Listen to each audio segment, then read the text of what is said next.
क्योंकि अगर ये सोशल मीडिया नहीं होते देन ना ही कोई अटेंशन दे रहा होता गजा की और पैलेस्टाइन की सिचुएशन को, और अपने काम में लोग लगे रहते। लेकिन चूंकि आपको नजर आ रहा है and it's broadcast live, then you know the truth, and when you know the truth is that it's tough seeing children being burned alive. It's tough seeing children with missing limbs, with mothers and fathers screaming. मैं सोच रहा था 3 बज गए, बच्चे सो नहीं रहा, बस बिस्तर पे ऐसे ही देख के ऊपर लेटा हुआ। एंड फिर मैं उसके साथ जाके बैठ गया था।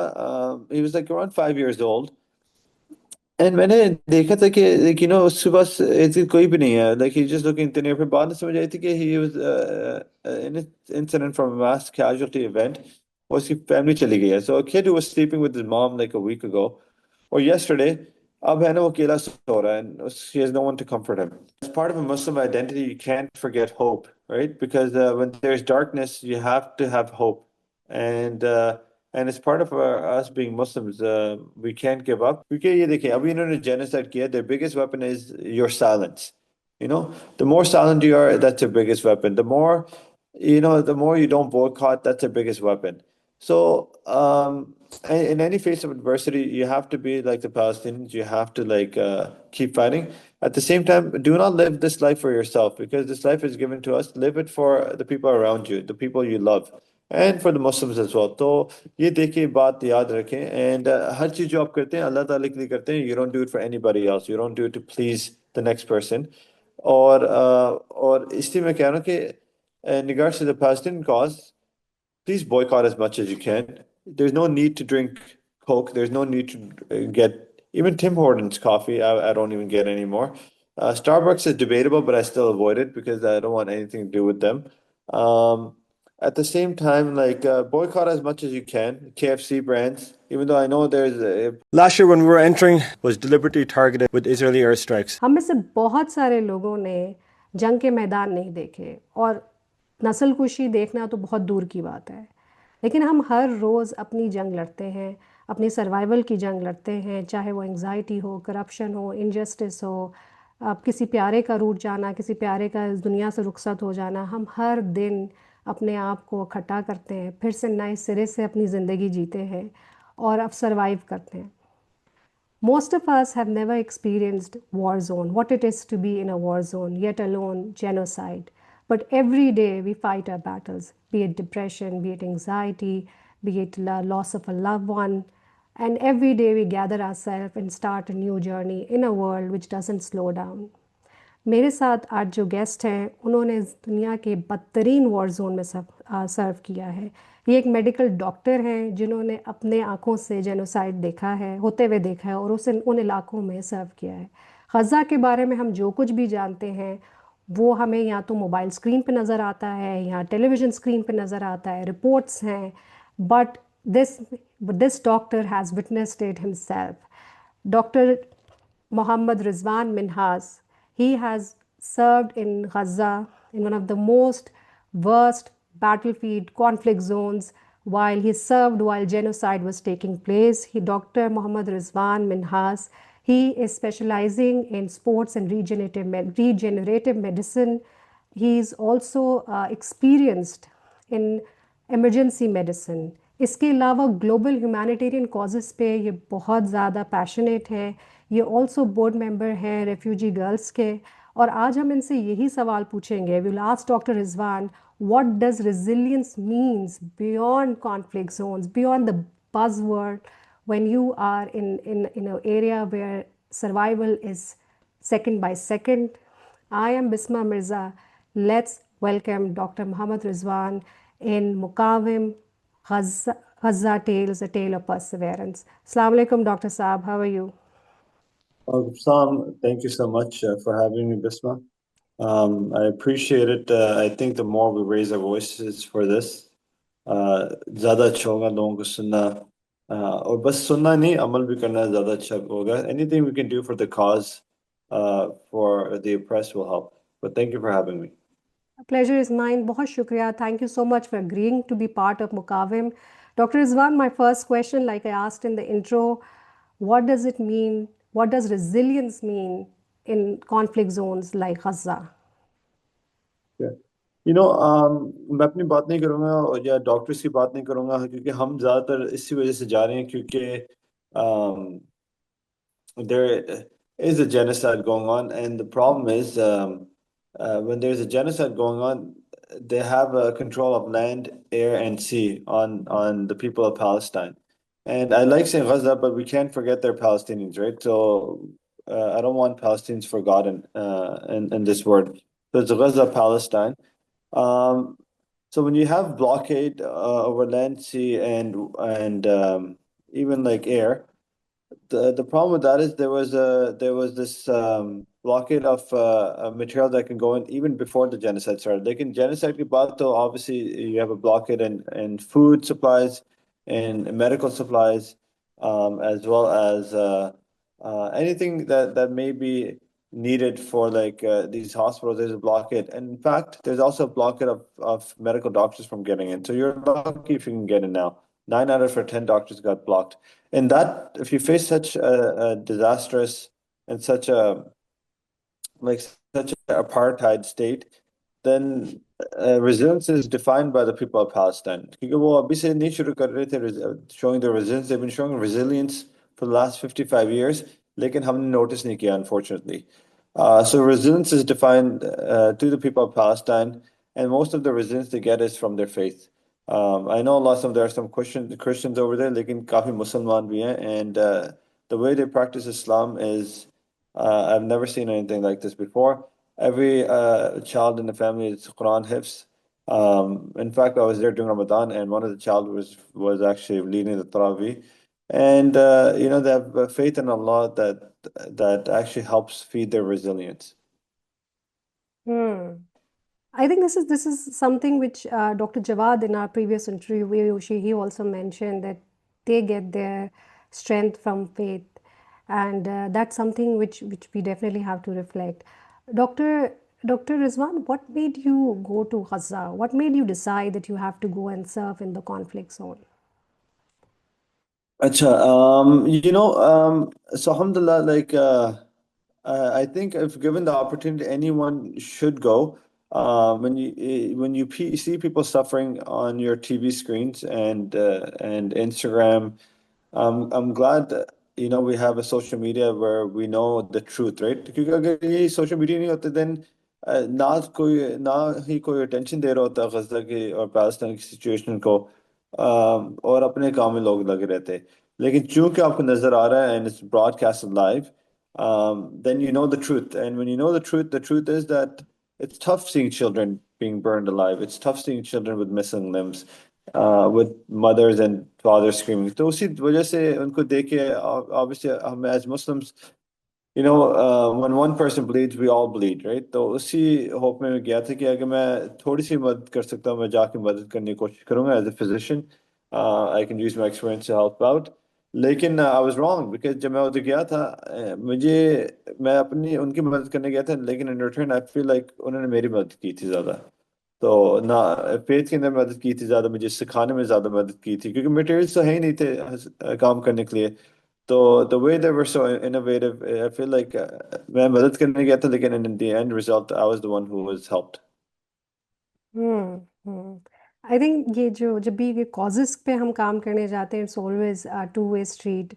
when I was mentoring for children of less privileged areas, so every time I used to come back it used to feel like that I'm the one who has been mentored. Thank you. I just forgot to mention that you're joining us from Toronto. Thank you so much. I mean, you look very tired, exhausted, must be from your shift. You're coming back from your shift, or I don't know, whatever it's going on. um, uh, Dr. Rizwan, when you started your journey from Toronto, right? And when you landed in Egypt, what were your thoughts? ज़्यादातर okay, so I have three daughters and a son, all less than 5 years of age, and then obviously my wife. ये ना उनको छोड़ना मुश्किल होता है because your thought process should be कि आप जा रहे हैं, you may not come back क्योंकि again your life is in the hands of obviously Allah, but at the same time your life is in the hands of this apartheid state that's actually apartheiding the Palestinian Israel, right? So they can do anything. लेकिन जब मैं उधर गया था on April 1st, what happened was that there was this World Center Aid kitchen that was a few kilometers ahead of us. And the World Center Aid kitchen, while we were traveling from Egypt to Palestine to the Rafah border, they were the first people that were killed. Um, and while traveling by car, even though Israel gave them a green light. So even after seeing that, when you enter, you know that anything can happen. Um, so mushkil hoti hai decision, especially leaving your family. But at the same time, like I said, if you're a Muslim and you've given the opportunity, I think it's almost like a fard to go there and help out. Hmm. So you started your journey from Toronto. When you landed in Egypt, you talked about the Yes. kitchen story that they were killed. So when they were Yeah. killed, did you have second thoughts, or you were like, what were your thought process then?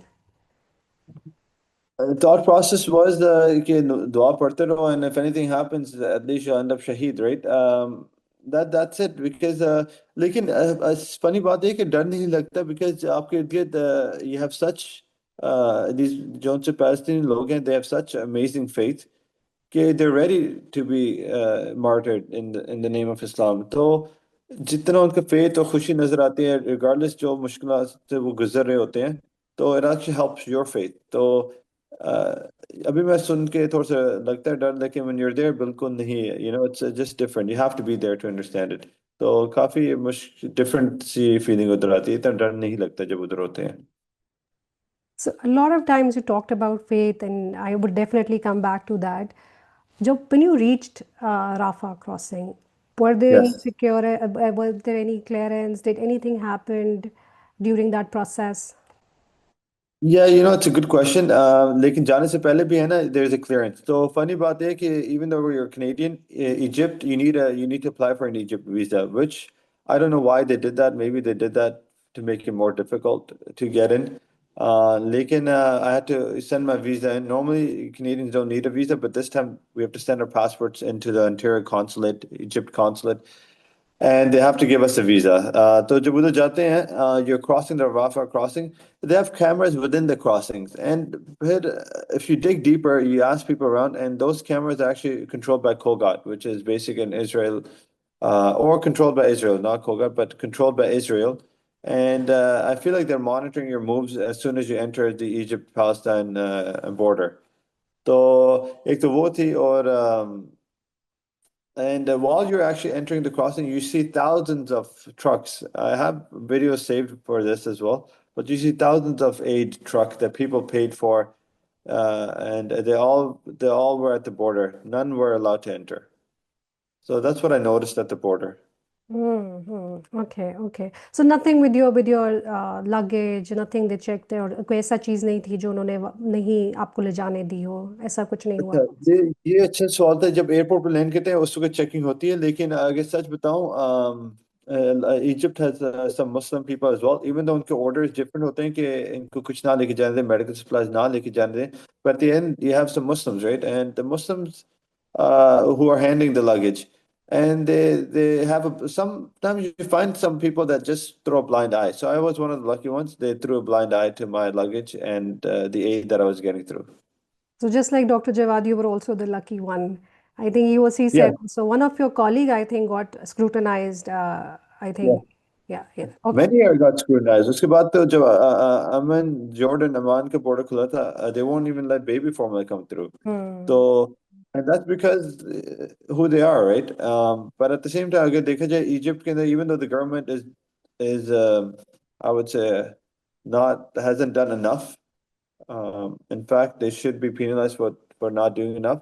But again, the common man who is a Muslim, or a person of faith, whether he's a Christian or Muslim, they threw a blind eye. So obviously, some people are good, and they want the Palestinians to stop suffering. So they threw a blind eye to my things that I brought through, whether it was cash or whether it was medical supplies. I understand that you went through a group, right? Somebody organized it. Yes. So how many people were Yes. there in the group? I was with this group called went to a great organization called the Humanity Auxilium, run by Fawzi Alvi. And one of Jawad was also part of my group, but there was also Dr. Haifa Yunus. Yeah. I don't know if he mentioned that, but she was also part of that group. I think that was the first thing he mentioned, and he was very, very proud of the fact. He was very, happy about that. And he also mentioned that Sheikh Umar Suleiman said that's the only time he regret that he's not a doctor. Had he been a doctor, he would have traveled to Palestine. So now you are through with the clearance, and you have entered Gaza. I saw your picture with that sign, "I love Gaza." So now you're in Gaza. Do you remember how did you feel when you were there inside Gaza? You know, it's a it's a feeling like you're supposed to be there. ऐसी feeling आ रही थी कि होना चाहिए था मुझे उधर ही। और दूसरी मुझे ऐसा लग रहा था कि अपने लोगों के साथ हूँ। ऐसी फीलिंग आ रही थी। At the same time दुख भी हो रहा था क्योंकि as soon as you enter you start driving towards the hospitals and जो भी सब कुछ नजर आ रहा था all you see is rubble, right? तो वो दुख भी हो रहा था कि इन लोगों ने हमारे साथ या पैलेस्टीन्स के साथ ये क्या किया और हम बस बाहर चुप करके अपनी जिंदगी गुजार रहे हैं। और फिर दुख भी होता है कि ये 2-3 साल में हमें क्यों हम ज्यादा इन्वॉल्व हुए थे। हमें चाहिए था कि पिछले 10 से 50 सालों तक इस तरह हो रहा और हम चुप रहे थे। तो वो सारी फीलिंग एक साथ ही आ रही थी, लेकिन खुशी भी थी कि हम अपने लोगों के साथ हो। That's a lot of feelings to that's a lot of emotions to process, but then you were glad that you were with your people. I think you went in April, that was Ramzan last year, 2024, you went there, जी जी बिल्कुल। and it was a 2 weeks duration, right? That is correct ji. So were you given any pep talk when you were embarking on this medical mission? Were you given any kind of instructions?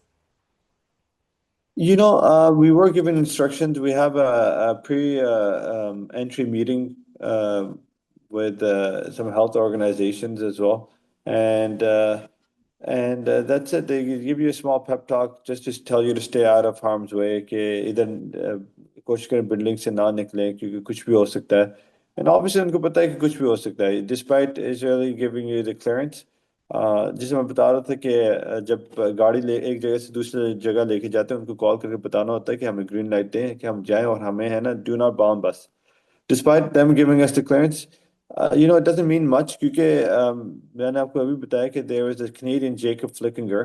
He was with World Central Aid Kitchen, and there was 3 other British personnel with them, as well as the Palestinian driver.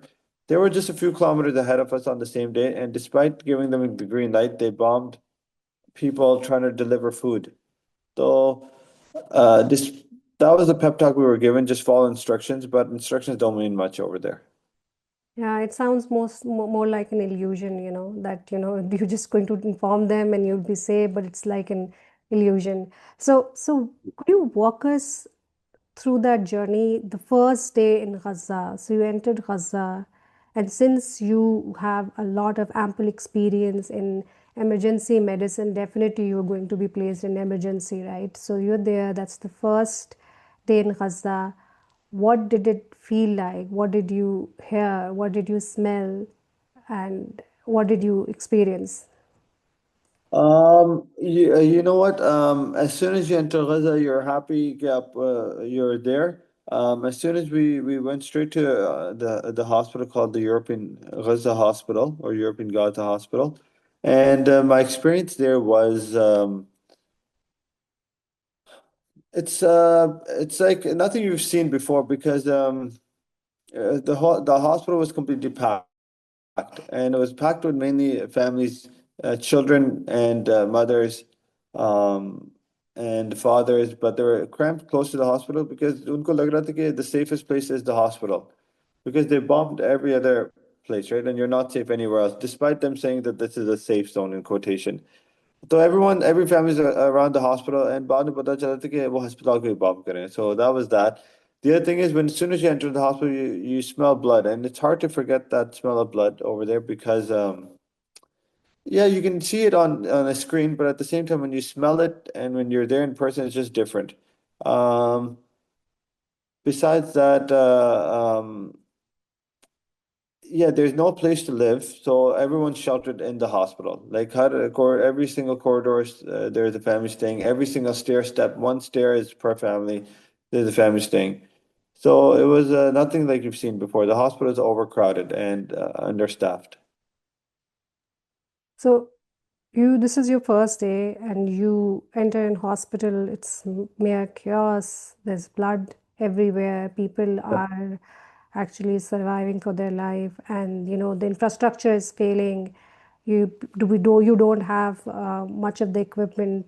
So how do you decide whom to save, and how do you decide whom to treat first? Let me put it this way. ये अच्छा सवाल आपने पूछा है तो as soon as I entered the hospital that was my experience लेकिन at the same time उन्होंने है ना there is still a manager at the hospital तो उन्होंने shifts लगाई हुई थी लोगों की तो at least they tried to be as organized as they could in regards to the blood मुश्किल होता है सब बार बार साफ करना क्योंकि as soon as you have a mass casualty event it's like almost impossible to get clean the room again and then have the room ready for the next one because there's 1,000 patients waiting and by the time you end up cleaning the room it's like impossible in regards to who to save अच्छा सवाल है because the problem is you don't know who to save and you go by who you who has the least amount of injuries because the most people someone has more injuries than the other person and it's it might be difficult trying to end up save them then you have to reserve the medication for the person that has a higher chance of survival even though in a civilized world such as Canada, Pakistan, you could save them if you had the right equipment. So it's tough because you could save that person but because of a lack of resources, lack of IV medication, it's just hard. So you had to choose on who you could use the medication on. Must be a difficult decision in a war zone Yes. like that. We heard that doctors were operating without anesthesia. You could not sterilize uh, equipments. So what else was lacking? Definitely there was shortage of beds, hospitals, and what was that chaos like?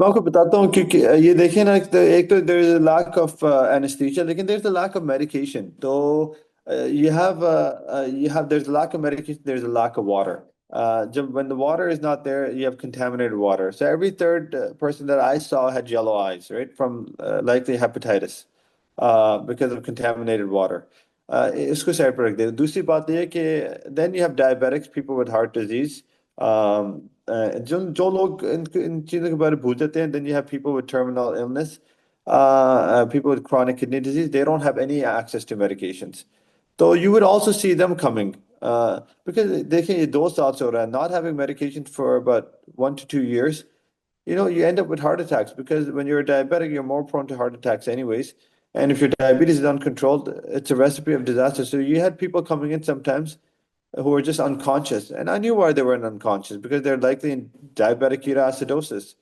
Um, तो एक तो monitor नहीं उनको कर सकते थे एक तो insulin भी नहीं थी so you had people like cases like that where they just ended up dying because of either diabetic ketoacidosis or heart disease and every third person had yellow eyes and hepatitis can be very painful because it can cause fatigue, nausea, malaise, muscle loss, and again, how do you treat it with nutrition? Again, secondly, you don't even have nutrition over there. There's a lack of protein, which you need for healing wounds and healing in general, and obviously there was no nutrition as well. So it's basically a collapsed system which needed to be redone again. But again, people were trying their best with the resources they had. I can understand what it was like and what it means to have hope in these.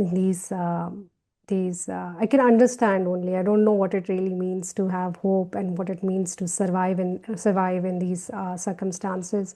You have extensive experience in emergency medicine, right? So how this emergency which you were facing, treating in Gaza, how was it different from what you have experienced and faced or treated in the past?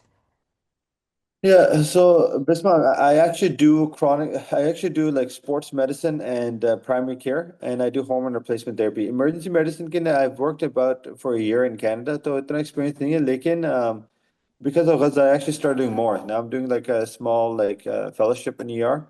trauma care fellowship because I feel like I could have used more skills to help people there more. So I don't want this happening again. So I want to make sure I'm ready, whenever my skills are needed anywhere. लेकिन अगर देखा जाए तो how is it different from the ER that I'm working right now? It's very different. It's a night and day. एक तो we have access to all imaging that we need. People come unconscious, head injuries. We don't have access to MRIs or CT scans there, and it's just a long list because किसको MRI करेंगे? Um, the hardest part is like watching the children, suffering through pain and have not being able to give them medication. I know we say children and we shouldn't forget about the adults, especially the fathers and the mothers. लेकिन मुश्किल होता है बच्चों को जिस तरह देखना because I'm pretty sure that's tough for everybody. Lekin it's completely different in regards to ER. There's, like I said, lack of any food. There's a lack of nutrition. There's a lack of antibiotics. There's a lack of IV hydration, and there's a lack of even imaging. So you can't compare the situations, but what they do have is innovation. Even they don't even have a scope, but they find out a way to, I don't know, they're just very innovative in such a case. And I'm talking about the Palestinian doctors. With their guidance, I actually was being trained by one of them when I was there, Dr. Muhammad Harara. He's a good friend of mine now. With their guidance, we were able to like learn and help out, and even help out in a way that they could just get a break for 3, 4 hours, and then they would be back helping us again.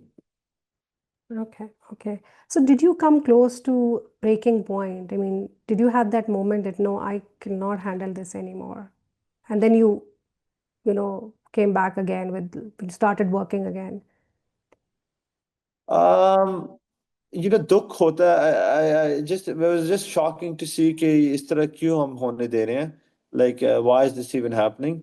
लेकिन like जिस तरह मैं अभी अस्पताल में shipment खत्म की थी, फिर मैं रात को घर तो नहीं, like वो like I lived in the hospital. लेकिन मैं रात को अपने रूम की तरफ जा रहा था, लेकिन मुझे बच्चे नजर आते थे, जो एक तो उनकी उंगली या बाजू एम्पुटेटेड है, and then they are looking into thin air. रात को सोने रहे, 3 बजे का वक्त था, एक बच्चा नजर आया था. I believe his name was Abdullah. And मैं सोच रहा था 3 बज गए, बच्चे सो नहीं रहा, बस बिस्तर पे ऐसे ही देख के ऊपर लेटा हुआ. एंड फिर मैं उसके साथ जाके बैठ गया था. He was like around 5 years old. And मैंने देखा था कि उसके पास ऐसी कोई भी नहीं है, like he just looking in. फिर बाद में समझ आई थी कि he was in incident from a mass casualty event, और उसकी फैमिली चली गई है. So a kid who was sleeping with his mom like a week ago और यस्टरडे, अब है ना वो अकेला सो रहा है, and she has no one to comfort him. तो उससे, इन चीज़ों से मुझे होता है कि ये भी हमारे बच्चा ही है. सो दुख होता है, but if I think you don't have time to think about anything else. You just try your best to help out as much as you can. तो recoup का time नहीं मिलता, and you just do the best you can. Because if you settle down and start recouping and thinking about what you're going through, I feel like you'll lose even more time. Like there's such chaos that you don't even have time to recoup. You just keep working. Hmm. But Hmm. that seemed like a kid. Like imagine like एक बच्चा जिसके जो अपने कल ही अपनी अम्मी अबू के साथ सो रहा था, जो उसको कंफर्ट दे रहे थे. अब उसके पास कोई भी नहीं है, राइट? उसके पास कोई भी नहीं है, उसके अम्मी वो मर गए हैं. He's called GCNF, GCNSF, like sorry, WCNSF, wounded child with no surviving family, right? So it's tough. उस तक एक बच्चा नहीं है. एक तो 30,000 बच्चे मर गए हैं, और ऊपर से you have 30,000 people with no parents, like orphans, and then a lot of them with missing limbs. So that situation is just very tough to like think about. So how are you doctors, helping each other, bucking each other up and, supporting each other? I'm pretty sure that you and other doctors had your breaking point despite you were not actually channeling those emotions. But so how was the Yes. coping mechanism? The coping mechanism was actually being around the Palestinians because they had such good faith. Anytime anything this would happen or you're down, they would say, Hasbunallah wa ni'mal wakil. They would read these du'as, and it would actually lighten your heart. Then anytime they're doing any procedure, they're reading the Quran. Like I said, it's everyone should visit Palestine. It's a community with faith. Jab Saudi Arabia, obviously the house of Allah. At the same time, I would say make sure you should stop in Palestine because if you want to see a Muslim community, that's the place to go. Yeah, but we Pakistanis, we don't recognize the state of Israel. Not very easy thing to go there, right? You know, it's Yeah. tough. It's tough. लेकिन West Bank के लिए जाना मुश्किल है. लेकिन as Canadians, I feel like there's a lot of overseas Pakistanis that can definitely make their trip.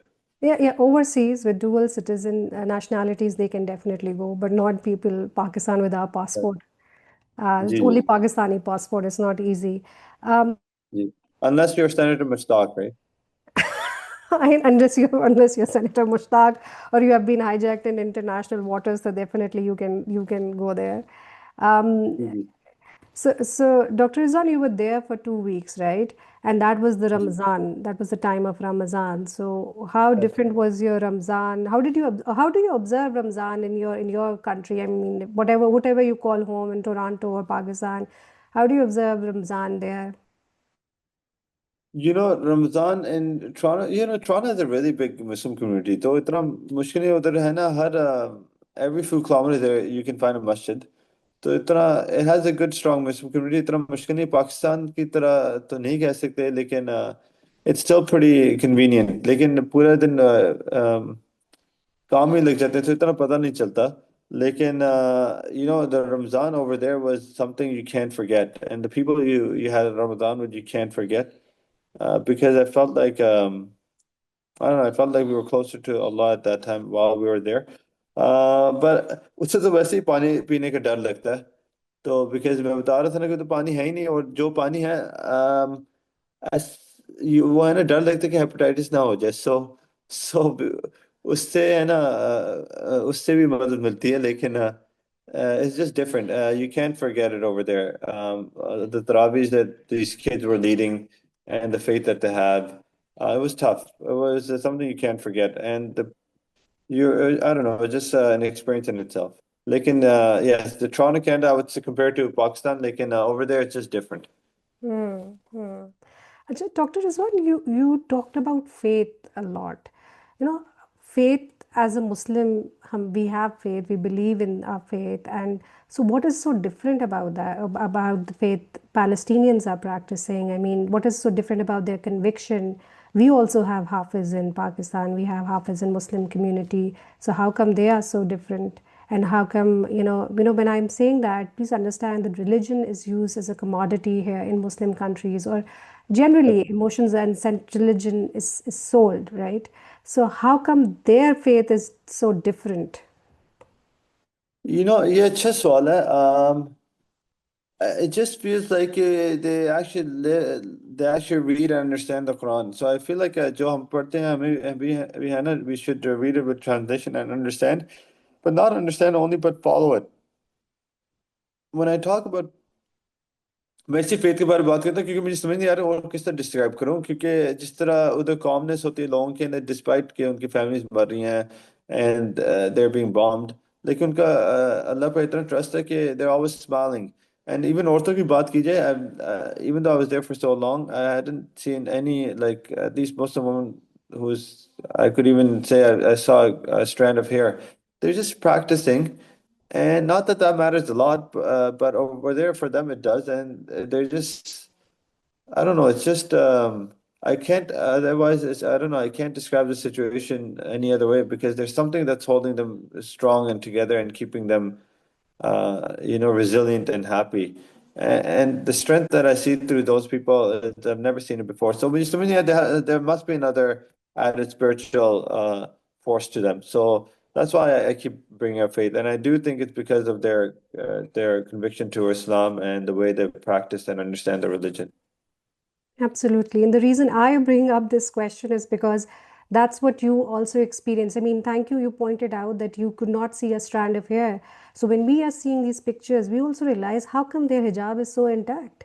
Despite, they are running, they are finding their children under the rubble. So I mean, this is really surprising to me actually. Even if when you wear a hijab, you all the time have to correct it. And I don't know what it is, but thank you for pointing that out. How has your faith changed? How have you changed after visiting Palestine?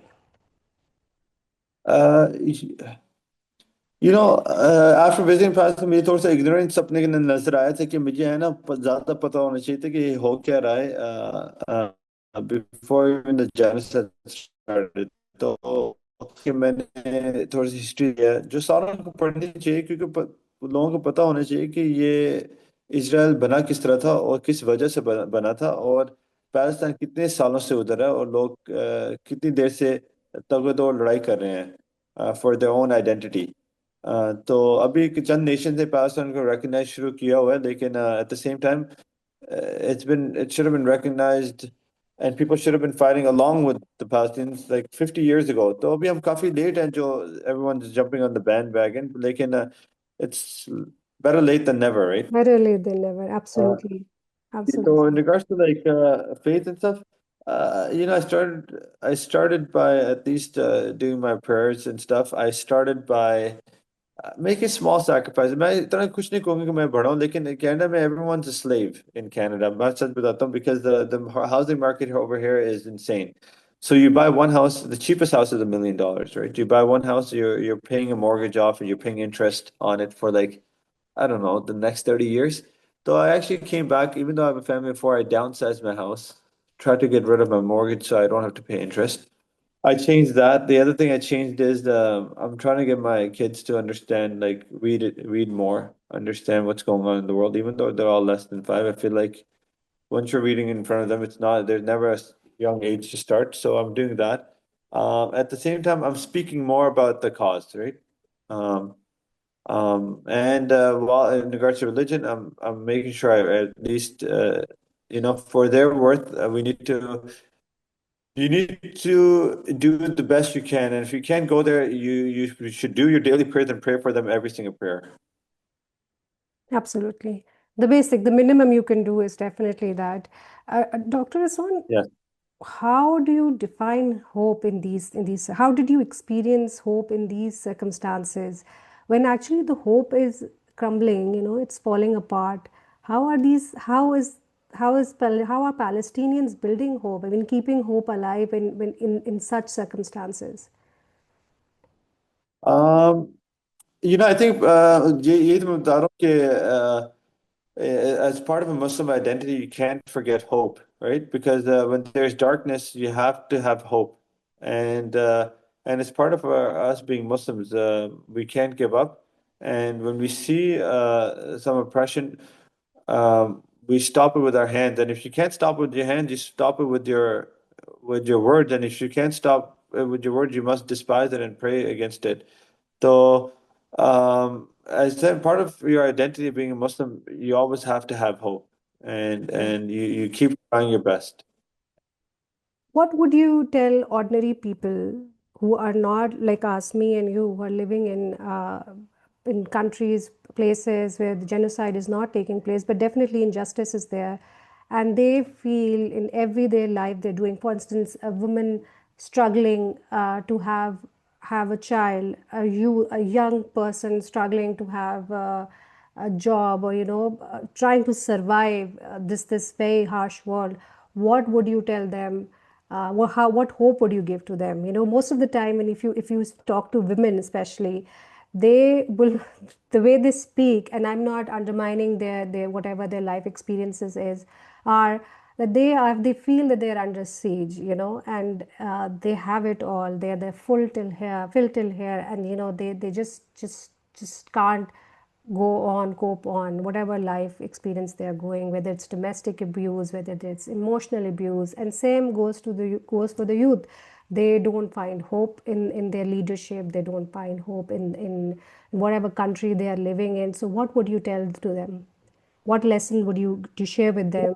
I'll be Azad? honest, every person's situation is different. I would tell them like, listen, we go through a lot of hardship, and but it's hard. Yes, your hardship might be difficult, but it's hard to compare your hardship to the people of Palestine. So if they have hope and they have the resilience for the last 55 years, especially the last 2 years, तो आपको भी चाहिए उनको देखे, they're good examples for us, and we should fight against any type of oppression, and we should have hope. लेकिन at the same time, we should be united as well.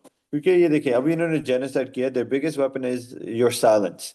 You know, the more silent you are, that's your biggest weapon. The more, the more you don't boycott, that's your biggest weapon. So, in any face of adversity, you have to be like the Palestinians. You have to like keep fighting. At the same time, do not live this life for yourself because this life is given to us. Live it for the people around you, the people you love, and for the Muslims as well. तो ये देखिए बात याद रखें and हर चीज जो आप करते हैं अल्लाह ताला के लिए करते हैं. You don't do it for anybody else. You don't do it to please the next person. और इसलिए मैं कह रहा हूँ कि in regards to the Palestinian cause, please boycott as much as you can. There's no need to drink Coke. There's no need to get even Tim Hortons coffee. I don't even get anymore. Starbucks is debatable, but I still avoid it because I don't want anything to do with them. Um, at the same time, like boycott as much as you can. KFC brands, even though I know it provides a lot of jobs in Pakistan, I'm pretty sure the government can brand it to something completely different. So there's always this fight because remember, silence is their biggest weapon. The more silent you are, the more they're going to press you. What kind of struggle women in Gaza, in conflict zones, are facing, which is not highlighted? What have you witnessed anything that the kind of struggle they are facing, the challenges they are facing, they are not highlighted? To be honest, Biswa, there's so much they're facing that's not highlighted. You don't even know the month to month. They don't have any type of sanitary, women hygiene medication. They're delivering their babies on the streets. They have no way to deliver their babies. They're losing their children because, listen, Israel, I'm being honest, they target young children. That's what they do.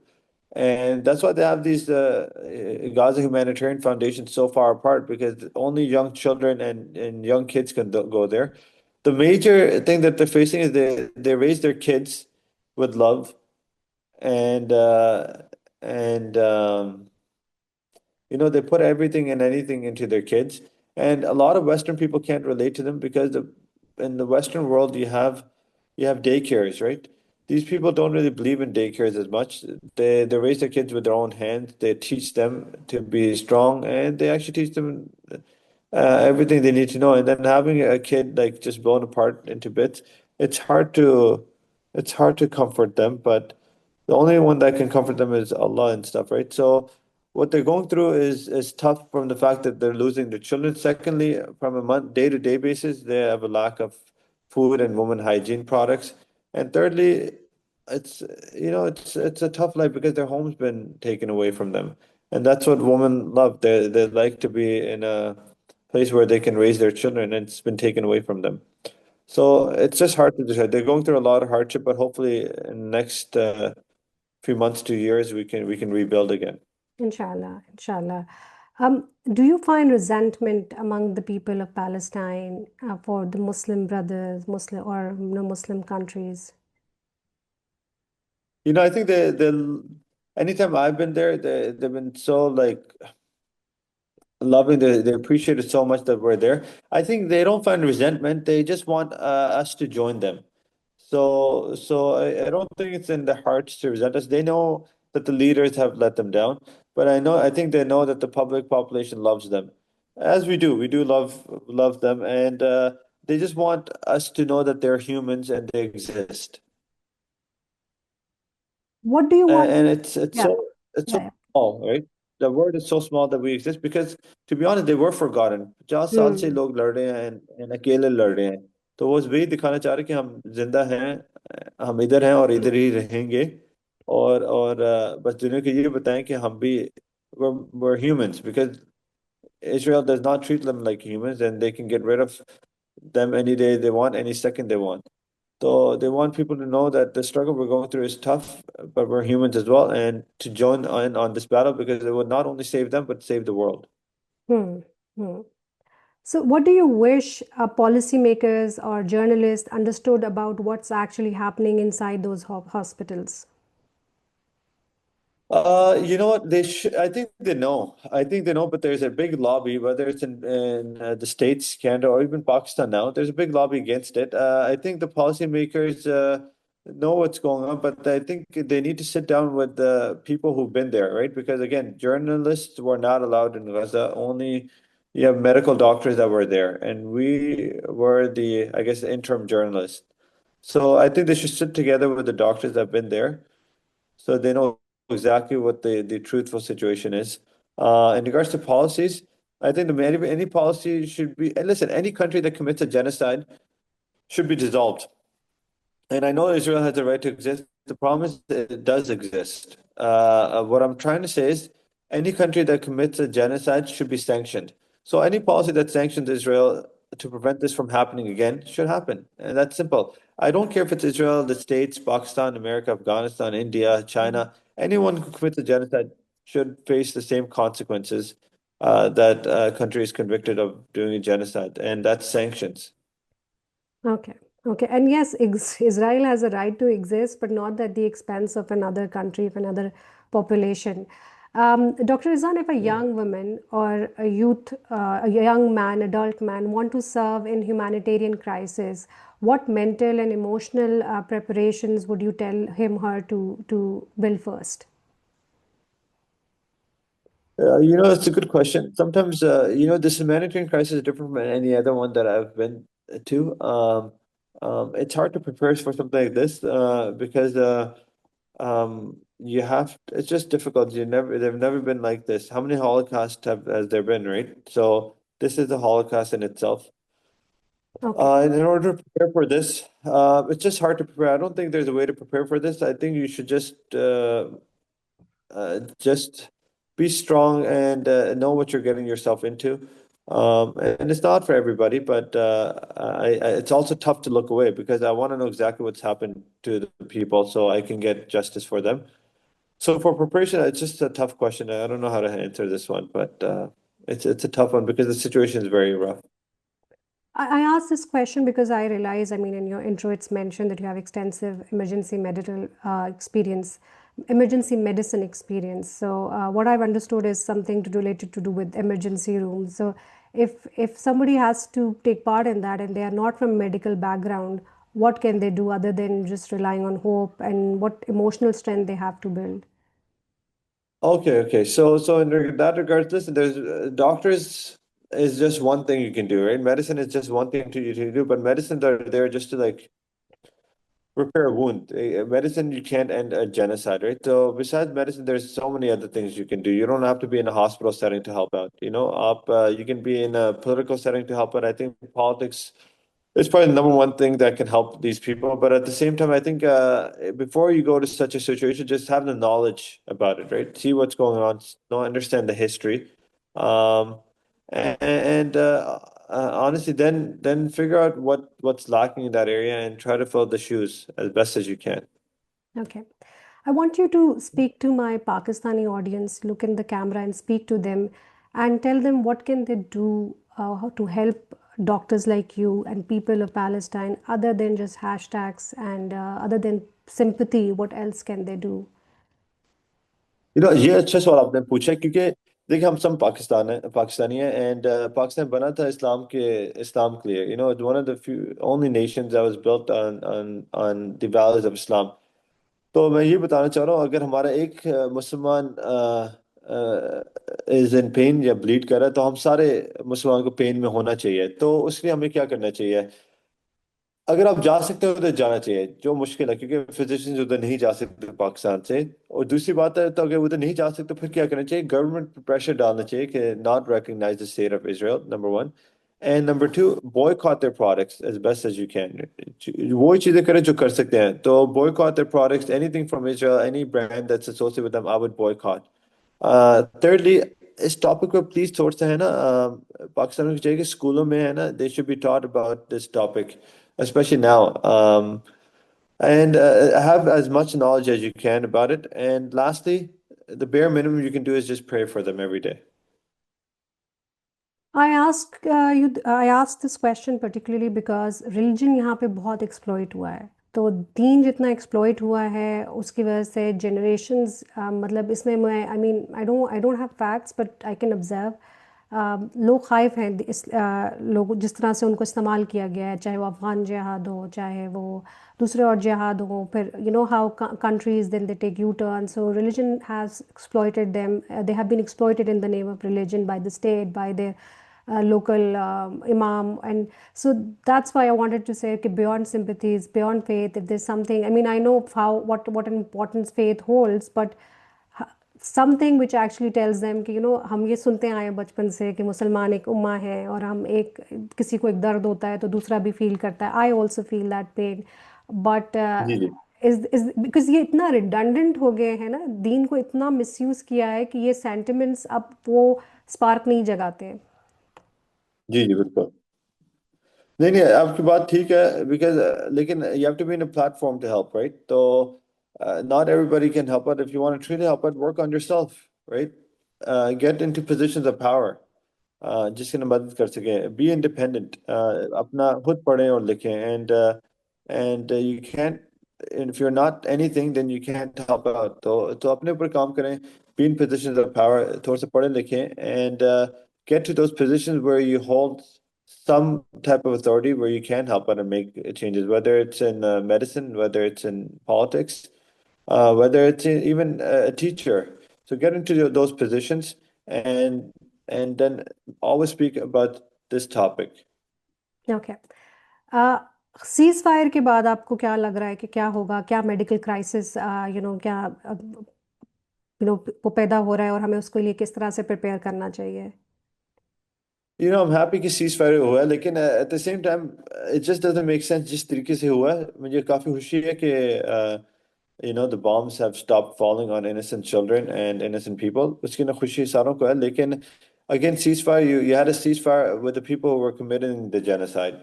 मतलब कि कौन किस कातिल से पूछता कि अब आ जाए डील करते हैं, समझ नहीं आई। तो आपने है ना जेनोसाइडर्स से ही डील किया सीज फायर की। और आई फील लाइक मैं खुशी तो है, लेकिन एट द सेम टाइम दुख भी है, जो लोग जिंदा नहीं रहे विटनेस करने के। और सीज फायर के बाद भी हमारा एक दोस्त है, ब्रदर साले, he was just killed couple days ago. उनका आज भाई भी रिलीज हुआ है। तो खुशी भी है लेकिन दुख भी है। और ऊपर से ये भी पता है कि पहले भी सीज फायर था, एंड सीज फायर का यही मतलब ना हो कि इसराइल अपनी मर्जी से अंदर जाके आके जब भी दिल चाहे लोगों को मारे। तो लेकिन हमें इस का एडवांटेज देना चाहिए, इस पे हमें आइज रखनी चाहिए इस टॉपिक पे हमेशा, कि वो ये ना कर सकें। और हमें हमारे लीडर्स को भी चाहिए इन पर नज़र रखें कि वो ये ना कर सकें, एंड हम अपना रीबिल्डिंग शुरू कर सकें, from starting from the hospitals and nutrition. Okay, so one memory you will never forget? मुझे वो नहीं भूलता कि as soon as I enter Gaza and stuff, the feeling you can never forget is like you have a feeling to belong.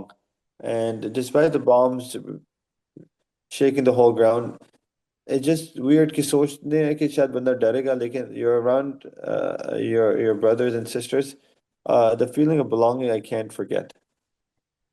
A sound or smell that takes you back instantly? This is really tough and very easy to answer at the same time. The sound of children crying in pain, and the smell of blood. The hardest goodbye? It was tough leaving, because I felt like अभी भी मुश्किलात हैं, and my last day over there was tough leaving in a bus, and knowing that we can't take them with you. One sentence you will tell your younger self before going to Gaza?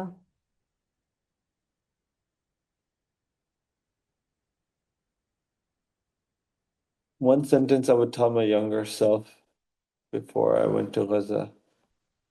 I would have, when I was there, I would have told myself, I wish I knew more about the history. Okay. That's it. I And think, how important that place was for us, sorry, history and what else? and how important Palestine is for us, and Hmm. not just them. Hmm. Hmm. Dr. Rizwan, would you like to, I mean, your entire conversation, you definitely what you said was a message, but is there something you want to share, and you want to give your message? जी, मैं ये बताना चाह रहा हूँ कि जैसे मुश्किल होता है इस टॉपिक पर बात करना, लेकिन एक प्लीज याद रखें कि you know never ever give up in anything in life. तो हमारी यही है, the fight will go on and we'll keep fighting until we succeed. And you have great examples from Pakistan as well. तो उनको देख के चले, follow some good leaders. Um, Senator Mushtaq is a great guy. I do want to meet him when I come to Pakistan. I messaged him, so hopefully I get to meet this guy. Follow people like that who will do everything not only for himself but for the people around you, right? And that's it. I think we'll keep fighting till we get justice. From the entire conversation which we had, I understand this thing that resilience toughness का नाम नहीं है, बल्कि मुश्किल हालात में खड़े रहने का नाम है, बार बार उठने का नाम है, बार बार गिरने के बाद उठने का नाम है. Thank you so much, Dr. Rizwan, for your time. I really appreciate it. I mean, time zone इतना बड़ा है, and you took out time to speak about it. I was very cautious to not to talk about things which might disturb you, but I had to create a balance that the message conveys, that the seriousness conveys, comes forward, and yet you don't feel disturbed. But I hope I did some justice. But thank you once again. So thank you so much, Bisma. Inshallah, you know what? This resonates with people. Or thank you so much for having me. Best of luck, and looking forward to speak to you in the future. Inshallah. Thank you once again.